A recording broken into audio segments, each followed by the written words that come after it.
Alors, ce qui nous préoccupe à la base, ce sont ces deux ennemis publics numéro 1.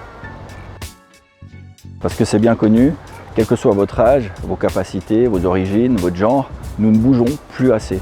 C'est un mal de société. Et nous connaissons très bien les conséquences d'un manque d'activité physique régulière sur la santé physique, sur les maladies chroniques qui explosent. On parle ici de diabète, de différentes formes de cancer, de maladies cardiovasculaires ou respiratoires, ou encore du surpoids et de l'obésité. De plus, un mode de vie sédentaire favorise également l'émergence de maladies psychiques et neurodégénératives. On parle de stress, on parle de dépression et d'autres troubles mentaux. Et ces maladies font un ravage dans notre société et touchent énormément les jeunes, mais aussi les seniors.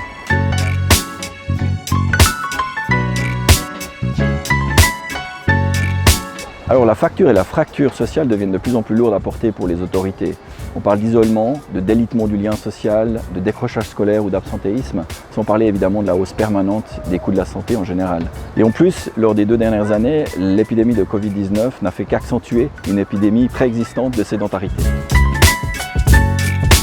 Alors il n'y a pas de solution miracle, mais il y a tout de même un médicament extraordinaire qui s'appelle le mouvement et l'activité physique. Quel que soit votre âge, votre niveau de forme, il sera toujours important et bénéfique de se mettre ou de se remettre en mouvement.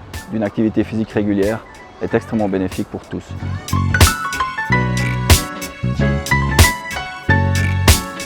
Alors une ville peut ou devrait mettre à disposition de sa population des environnements favorables au mouvement, à l'activité physique et au bien-être de manière générale. Et c'est justement ce que nous faisons avec Inspired By en accompagnant des villes et des collectivités pour repenser leur territoire, certains espaces et améliorer la proximité de la population à des modes de vie sains et actifs.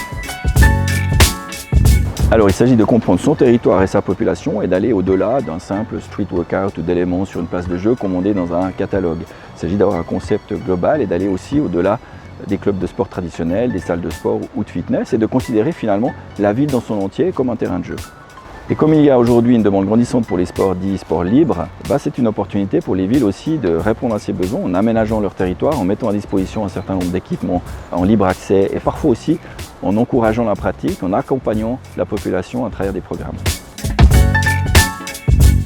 Alors notre approche est une approche à 360 degrés qui se décline en 3 phases principales. D'abord le hardware où il s'agit de comprendre le contexte, le territoire et sa population. Et ensuite une partie software où on va analyser les besoins des différents groupes, hiérarchiser les besoins, identifier les populations les plus sédentaires ou éloignées de pratiques d'activité physique. Et finalement un orgware, une partie où on se pose la question de comment on va faire la promotion d'un certain nombre d'équipements ou d'activités, quels vont être les rôles et responsabilités de chacun. Et puis notre approche est très inclusive, interdisciplinaire, ce qui signifie qu'on va parler avec les autorités bien sûr, avec des urbanistes, mais aussi avec des médecins, des coachs, des clubs, des jeunes, des seniors, pour essayer vraiment d'identifier les meilleurs acteurs, les moteurs, mais aussi les freins. Alors dans un premier temps, il s'agit de comprendre les contraintes physiques, environnementales, légales, sociétales du territoire, de la ville ou de la zone qu'il s'agit de repenser. Et dans cette phase-là, on parle de plan directeur, on parle de plan de quartier, on parle d'aménagement du territoire, mais aussi de profils socio-économiques, de profils démographiques, d'équipements. Et on essaie de comprendre les forces et les défis du territoire en question. Il s'agit ici du hardware. Et dans la partie software, on va aller à la rencontre des gens, on va identifier quels sont les moteurs, les freins, les rôles modèles, les ambassadeurs. On va vraiment s'appuyer sur les forces du tissu social local, créer aussi du lien intergénérationnel. Il s'agit ici d'une ingénierie sociale, il s'agit de vraiment mettre l'humain au centre de nos préoccupations. Et finalement, notre troisième phase, l'orgware, qui est souvent une phase négligée, se concentre sur le passage d'un lieu à une destination, donner une identité, une marque forte à un lieu qui invite la population à venir pratiquer, qui la rend fière de ce lieu aussi, et qui fédère les différentes couches de la population. Et donc il s'agit de penser organisation, programmatique, engagement des différents groupes, micro-événements peut-être aussi pour réunir des gens et casser des silos et réunir du sport avec de la méditation, avec des arts urbains, avec de la culture, de la musique et du jardinage urbain, pourquoi pas. Et avec tout ça, de créer du capital social, de créer du lien notamment entre les générations et du vivre ensemble. Alors ça, ce sera pour le prochain épisode.